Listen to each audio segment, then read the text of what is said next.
Hello, I'm Mike James, and this is the pilot episode of James Way.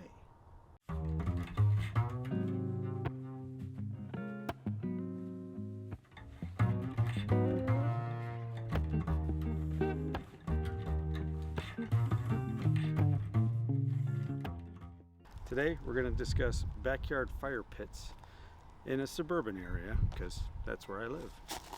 This is our fire pit. I built this. My son hauled all the logs or the stones over, so I designed it and laid it out. And so when I say I built it, I sat here like this, and I went, yeah, no, that one. And then he brought the stone over, and I went, thank you, and I put it down. After a couple, I had him just put them down, and then I just kind of shimmied them in place because they're heavy and he's young. So we also, if you can kind of see around me, we got these landscape stones. Put a barrier about 4 feet around the pit itself. Sparks, little pieces of whatever flying out. Don't want them to hit your grass, especially in the wintertime when it's all dry. Flame up and you got a big problem. But you keep these around here, minimizes that. Kind of ringed it again with more stones that my son carried over because having kids is great. So we also have inside, nice piece we're going to burn at some point, the rack. Some stones to keep it in place, get some airflow underneath the fire as you got it going. Make sure that it feeds it, the air feeds it so that it gets nice and high, which is in a backyard like this. I like it like this sometimes, but that's bad. So we don't do bad things. Keep it right here. All right, so tinder, not a swipe type.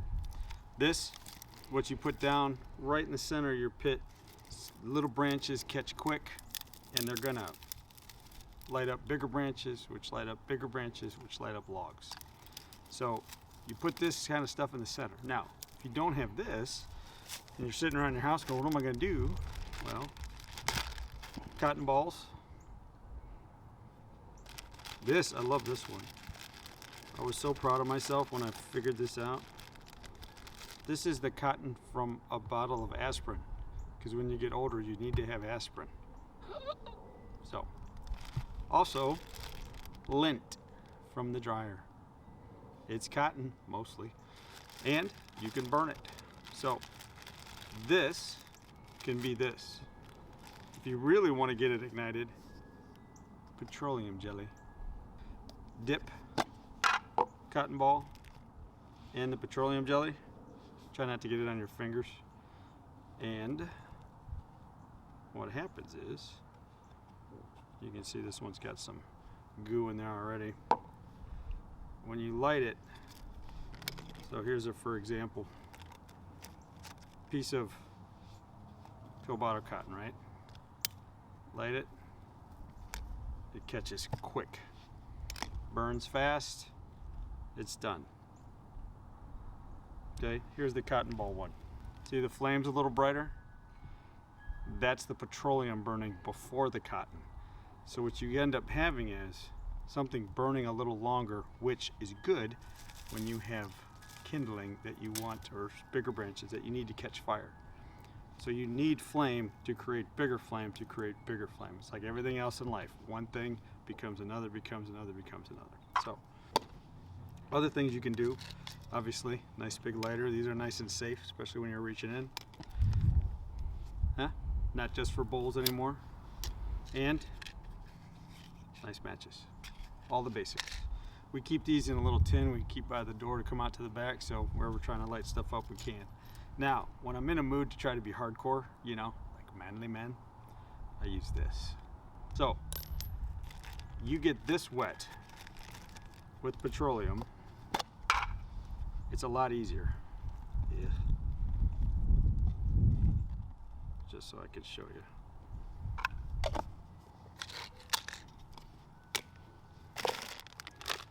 This is a brick. This is cheating. This thing burns all of this. You light the little tip and the whole thing burns for 15-20 minutes. It's cheating. I use them all the time. So, flint, ready?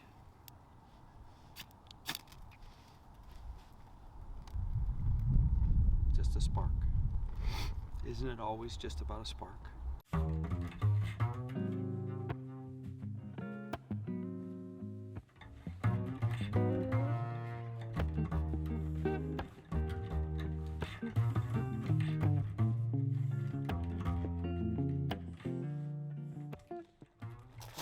So, this is your hatchet, this is your axe.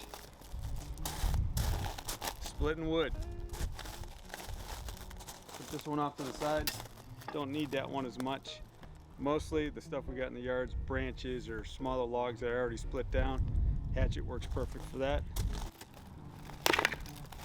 This is from an old Bradford pear we had in the front yard. First bought the house 22 years ago.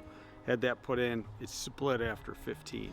Bradfords have a really short trunk, really long branches, and it always just splits. Good windstorm will do it.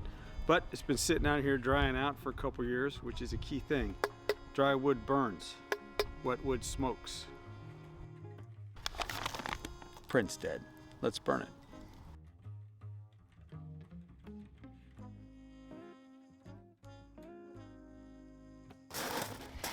All right, so different ways to build your starting pile.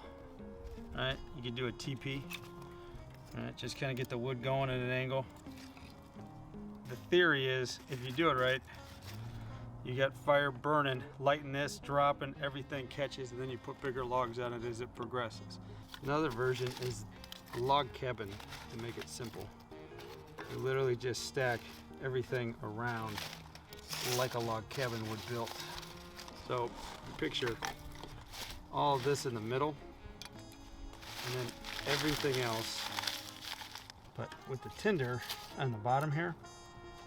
If you stack everything kind of tight, you need airflow coming from underneath, but if you stack this up, get this in here, what you got is a layer of wood that's just gonna burn, and you want it to burn. So when you light in here, this catches everything above it.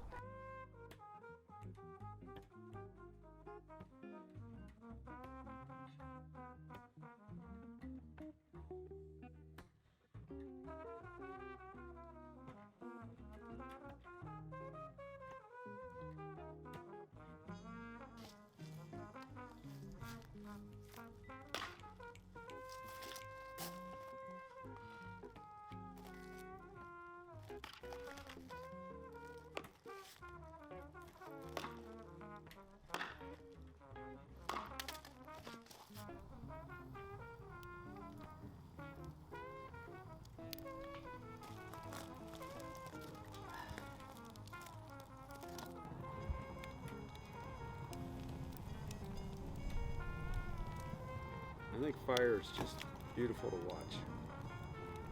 It's one of those things that is extremely dangerous, but at the same time incredibly beautiful. And I don't know if that goes back to when we all figured out how to make it. Kept us warm, kept us safe at night. But it's just it's a relaxing feeling. Especially when you got your family, your friends around, just sitting, talking.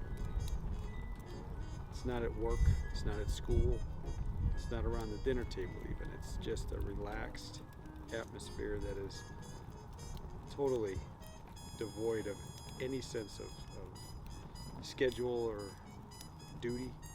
You're just relaxing. All right, we're at the end. So at the end, you gotta get the fire out. Best way to get the fire out, bucket of water. Slow controlled pour over the embers.